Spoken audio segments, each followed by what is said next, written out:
Welcome. My name is Matthew with Stone-Olafson. My colleagues Kim and Megan welcome you on behalf of the Rosé Foundation, Calgary Arts Development, Edmonton Arts Council, Calgary Foundation, the Edmonton Community Foundation, and the Alberta Foundation for the Arts in the latest installment of Spotlight on Arts Audiences. We also want to acknowledge that what we call Alberta is the traditional ancestral territory of many peoples presently subject to Treaties 6, 7, and 8, namely the Blackfoot Confederacy, Kainai, Piikani, and Siksika, the Cree, Dene, Saulteaux, Nakota Sioux, Stoney Nakoda, and the Tsuut'ina Nation and the Métis people of Alberta. This includes the Métis settlements and the 6 regions of the Métis Nation of Alberta within the historical Northwest Métis homeland. We acknowledge that many First Nations, Métis, and Inuit who have lived in and cared for these lands for generations. We are grateful for the traditional knowledge keepers and elders who are still with us today and those who have gone before us. We make this acknowledgement as an act of reconciliation and gratitude to those whose territory we reside on or are visiting. Thank you for joining us. This research, as you may know, is the result of made possible by funders at the Rosé Foundation, the Calgary Arts Development, Edmonton Arts Council, Calgary Foundation, the Edmonton Community Foundation, Alberta Foundation for the Arts. These organizations have been supporting this work for the last 4 years, and we thank them for their generous support. It's without their help that these results would not be made available to everybody. So thank you. Now, what are we going to share today? Today is another round of research that we've been completing. As you know, if you've joined us before, that this is an ongoing series that we're doing with Albertans about how we can engage them with the arts and how leaders like you can engage Albertans in different ways. This is the second phase. It's a more focused work only with arts audiences. There are 4 more to come. We're doing about 3 per year, so 1 more coming later in the year. The results that we're going to show you today represent the results from just over 1,160 online surveys with a representative sample of arts receptive Albertans who are 18 plus. Now, arts receptive means that we're screening out Albertans based on their interest in engaging with arts experiences. To date, that is consistently around 95% of the population is interested in engaging in some kind of arts experience. So we know that we have very good reach into the market. The sample is, again, representative from an age and gender perspective. All the results we're sharing with you today were collected in mid-March, so from March 13th to 21st, 2024. And for those of you who are really keen on the overall sample margin of error, that gives us an overall reliability of about plus or minus 2.9%. Now, before we jump into the results, the really important thing here is to remember that any research we do is a snapshot in time. And while we design this to be as forward-looking as possible, and we're very confident that things have a long-lasting utility for you, it's important that we have to acknowledge the context. Nothing that we do, nor any of the work that you do, exists in a vacuum. The contexts around us really matter. The current contexts are very interesting. There's political instability across Canada on a provincial level. We also know that there's a tremendous amount of social change with an influx of major numbers of new Albertans, population growth changing very quickly. But there's also economic context to remember. Still to this date, about 30% of households report a decline in household income since March of 2020. That's not taking into account the increased cost of living. So economic factors are very important. We see lots of social change and lots of population change as well. All of these things will have a bearing on results. And when you're thinking about how they apply to your business, think about your community and keep an eye on those contexts outside of what you're seeing here. Now, before we dive into the results from wave 2, it's always important to look back on where we came from because everything we're doing in this work is building blocks. We are not taking everything in isolation. We're building on what we learned before. So let's take a look at what that might look like. The first thing that we talked about in wave 1, for those of you that were with us, and for those of you that perhaps this is new, not all audiences will engage in the same way or to the same degree. We have 2 groups, the immersed and the engaged, which represent two groups that are eager to connect. They're enthusiastic supporters of the arts, particularly the immersed group, and they take in a variety of arts events and activities. We also have this group of passives, and this makes up a large portion of the population, 51% of Albertans, arts receptive Albertans. So it's a big group, but their engagement is much more occasional. And for those that remember that work, one of the things that we're looking at is how can we expand our reach to perhaps tap into and inspire deeper engagement from this passive group. The promise of an emotional return. So one way to gauge success in the arts industry is often with dollars and tickets sold.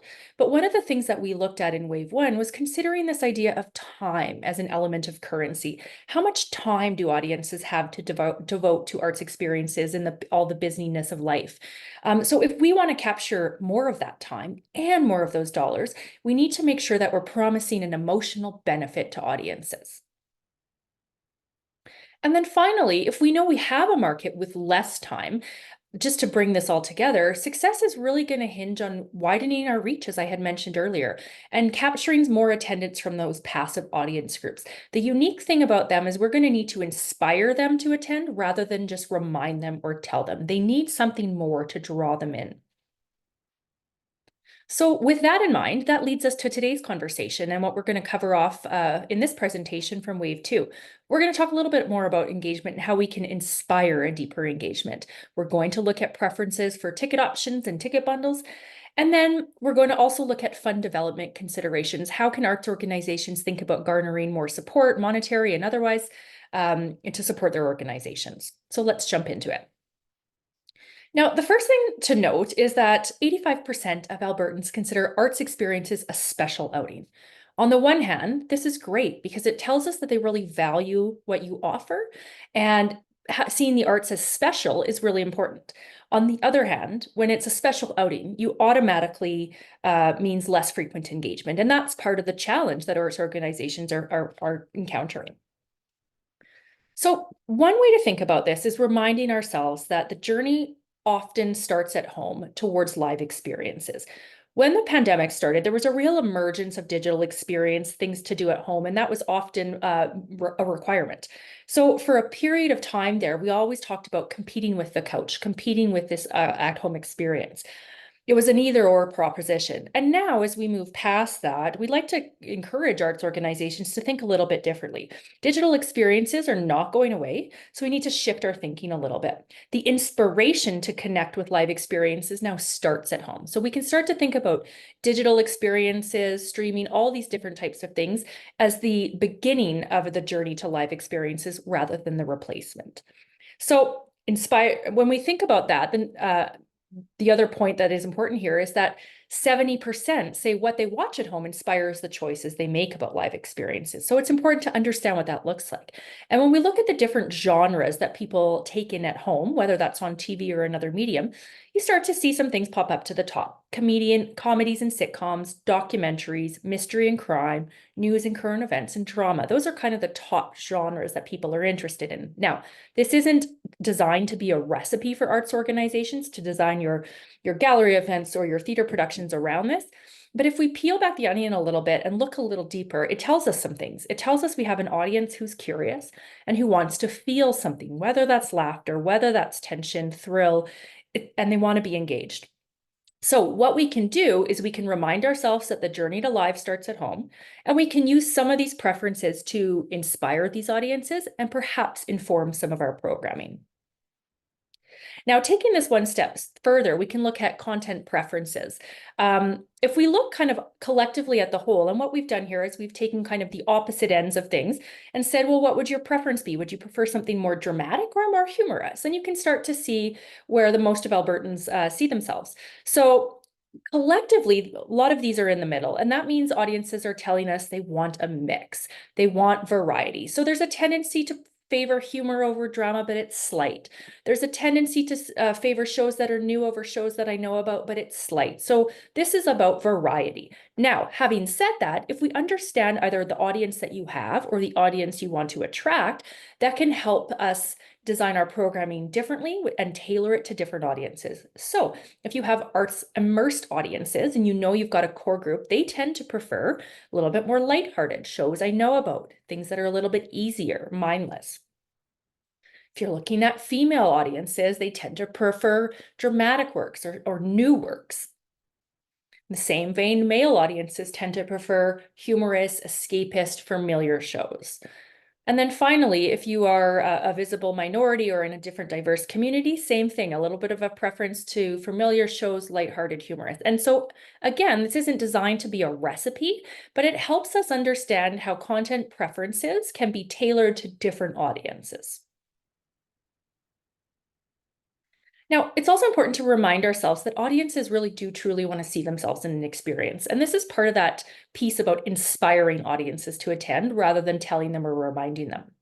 And so 60% of Albertans, art interested Albertans, say diverse audiences are more likely to attend a performance if they see their own cultural group representative. And 46% say it's important arts activities reflect my culture and heritage. So this is again a reminder that if you are looking at new audiences or different audiences, audiences truly want to see themselves. So it's not just marketing. Engaging different audiences, visible minorities, and that sort of thing, you need to be able to show them that they can see themselves in their experience. Now, the key to engagement is obviously helping start the trail from home, but one of the other elements of engagement is how people buy their tickets and their subscriptions. Now, there's been lots of talk over the last several years, not just during the pandemic, about the trends relating to subscriptions and how we saw lots of downward trends. And there was lots of hype and fear about, is the subscription model dying? Well, the fact is there's about a quarter of the market in Alberta who have some type of subscription to the arts. And that could be anything from a season-long engagement to a performing arts, to membership in a museum or art gallery, to taking classes, those kinds of things. It's really, really critical because we know that ultimately the subscription may be changing, but it's not necessarily fading away. And the future of this ticketing tool, from what we're seeing in the results, may not just look the same as what we're used to seeing. At the end of the day, we do know that about 61% in the current results are telling us that they would consider some type of bundling. So we do know that there's hope, it just may not look the same as it used to do before. So what could it look like? Now, the first thing that's really important is to say, okay, well, what is it that people want? Frequently, the promise of a ticket package or a subscription is usually around convenience, it's easier to do, or savings. But Albertans are telling us that those aren't necessarily the primary benefits they want to hear about first. And in fact, they want to know that if you can show me that I can reserve the seats that I want and book the dates I want, I'm much more likely to react than I am to necessarily having a discount. And we asked them the top benefits they value. 47% say the ability to get the seat, 45 refer to getting the dates I want most ahead of time, and 40% guaranteed access to event. Now, this isn't necessarily surprising. This research builds on what we've seen previously, in which case we saw in response to economic times, Albertans weren't necessarily withdrawing from the experience economy. They are just being much more selective. And when they make a decision, they want to be able to guarantee that they get that experience. So moving forward, ticket packages aren't going to be just about saying, hey, make a savings or make it easier for yourself. That's less important right now than saying, hey, we can guarantee you the seats that you want and the dates you want. So access to the experience is absolutely critical. Now, the second element is the length of commitment that audiences have. Typical subscriptions run a little bit longer, 6, 7 shows. Audiences are telling us for the most part that 3 or 4 shows is about their limit for commitment. And you'll note the very small proportions, only 7%, are telling us, I want the full season. This is again consistent with previous research when Albertans are telling us even early in the pandemic and post-pandemic that they want to be able to mix their experiences together, and they'll be able to commit to multiple different things as they become exposed to new opportunities. So promise of access and reducing the size of the commitment. Now, how they pay is absolutely critical. Typically, a subscription requires you to pay up front. We do know that there's lots of organizations who are testing different payment models. Right now, only about 29% are saying, I'm willing to pay everything up front. So they just want that convenience of one payment, got it over with. The rest, however, would prefer a lot more flexibility. 29% would like to commit, but pay as they go. Another 19% are saying, put me on a monthly paying, and 14% are saying, you know what, I'm willing to pay 2 to 3 installments. The takeaway here is not which installment method you go with. It's just being able to prepare the audience and give them the flexibility to make payment over multiple times. Remember the context we're talking about. Households may want to commit, but because they have less spending power, they may have to do it over a little longer period of time. The other thing is giving them the ability to pick their performance. When we give audiences different choices and saying, listen, what would you like to see? Would you like a flex pass that gives you the opportunity to pick a set number of tickets to be used by a specific date? Pick a show, pick from a variety, access membership where you pay a fee to get shows at a lower price, or a season ticket. Ultimately, what they're picking are packages that give them the opportunity to pick a show more than they are saving money. And this is really, really critical. And it goes back to the things we talked about in the previous phases of the research as well. They're not withdrawing from the experience economy in the face of economic challenge. They're just being much more selective. So the ability to pick, get access is very, very helpful. The last factor to consider and what we might build into subscriptions is How is it that we can build different types of shows or experiences together? About 56% of Albertans are telling us they want total choice if they're going to buy a bundling and have the ability to pick different art forms and put it together with different companies to build for them what would be a bundle or ticket package. Another 15% are telling us some type of art form that's the same, but from different companies is what they would prefer. Another 11% said, I just want to mix different art forms, doesn't matter how, and I just want to put it all together in one package. And fewer are saying, I want any show, but all from one company. And only 11% are telling us no preference. Ultimately, the takeaway here is that when you're building ticket packages, we have to be a lot more innovative than we were before, because 61% of Albertans will commit. We just have to make different promises, guarantee them access, give them the ability to have smaller numbers, multiple payment periods, and then give them the ability to pick their performance and ideally bundle and collaborate with others. All right, so we'll move into the notion of philanthropic support and support for the arts. Where I want to start with here is that Albertans are a very generous part of the country. They give an average of over 3,000 per year. It's the second highest in Canada behind British Columbia. And of course, that's just taxable filings. So it doesn't count a lot of things that people don't kind of account for, smaller donations. But this is not a new thing. Albertans are generous. However, when we give them the list of particular causes and ask them to tell us what they donate to, only 14%, which is the lowest, give to an arts-related cause.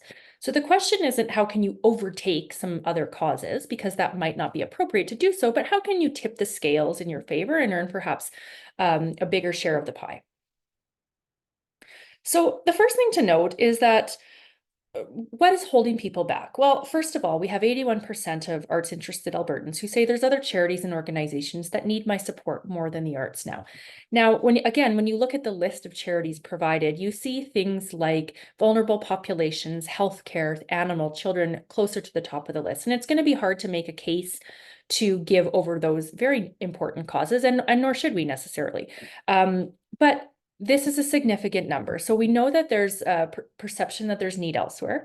The challenge is there's also 47% who say the arts are already funded. So there is a knowledge gap here.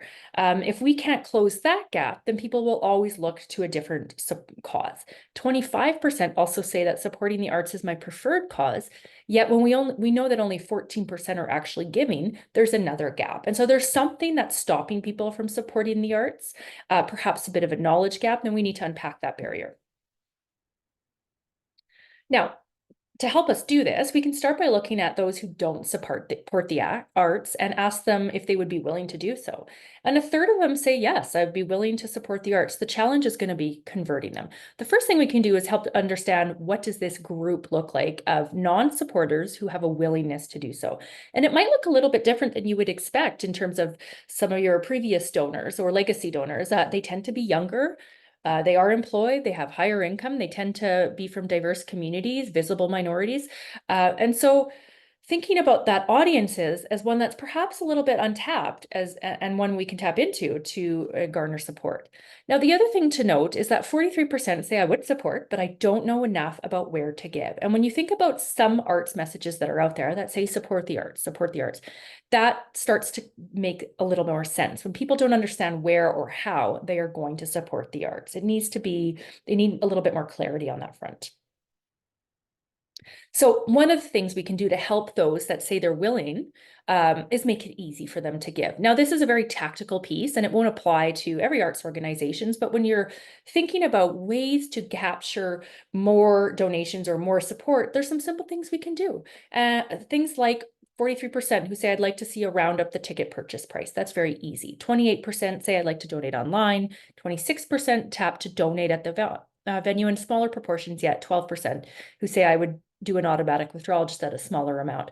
Now, 30% say I have no means or interest to donate right now, and that's okay. There'll always be a portion that we're not going to be able to tap into. Understanding that is important as well, but just some simple ideas that can get you start to thinking about ways to capture more support.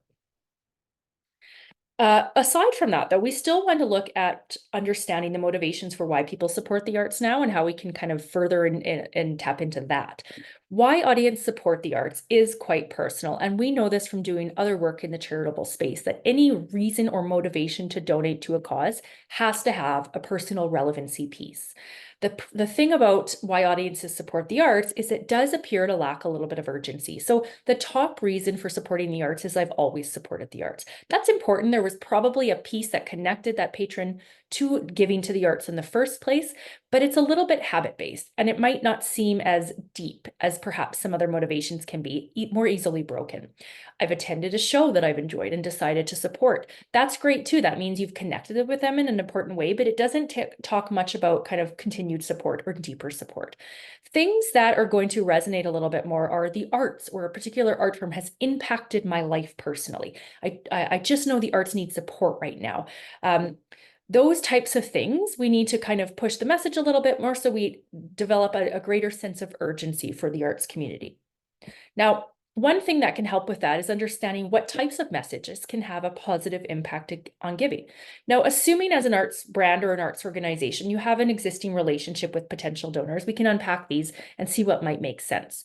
So if you talk about attracting world-class experiences, that has a positive impact for 56% of potential donors. Giving access specific initiatives or projects, those are impactful as well for about 2/3 of the audience. Things that resonate a little bit more strongly are these: developing more arts experience and supporting the artists, so kind of their livelihood, the very survival of an arts organization, and the idea that the arts or your particular organization contributes to the quality of life in a community.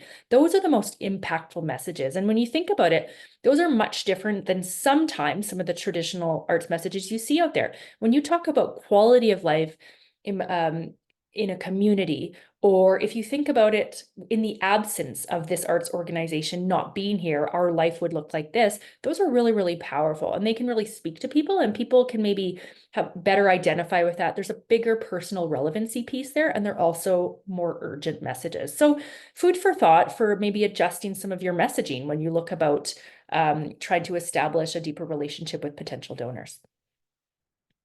Now, I'll sum up all of this data and all of this information with a couple final thoughts. First, it's a reminder to everyone that the journey to a live experience really does start at home, and we don't want to overlook that anymore. We know audiences are not after empty experiences and they want to see themselves in the activity, so help them do that by understanding some of their preferences and starting that journey at home and then building that engagement along the way. Subscription models or ticket bundles. We know that this model is not dead. There's certainly a future for some type of subscription, but it will not look the way it used to. As Matthew touched on, there's a number of organizations trying a number of different things. Some will work better than others, but the key here is the market is looking for flexibility. They want it, but they also need it. So considering ways to meet audience expectations on shows and performances and other types of things that you offer is going to be really critical. And then finally, philanthropic support. This is going to be a challenge, a continued challenge for arts organizations, but it's not impossible. One of the things that we can do is start to evolve our messaging past some of the more complacent motivations that drive support now. We have to show impact. We want to create urgency. And then, of course, you need to make it easy for potential donors to support. So that brings us to the conclusion of this work for Wave 2, and we thank everyone that's been along the ride with us. We'd like to encourage everybody to look out for the results coming in later half of 2004 for Wave 3 of this work, where we'll look to build on some of this existing work and cover new topics. So thank you again on behalf of the team here at Stone-Olafson and the Rosé Foundation and all of our funders.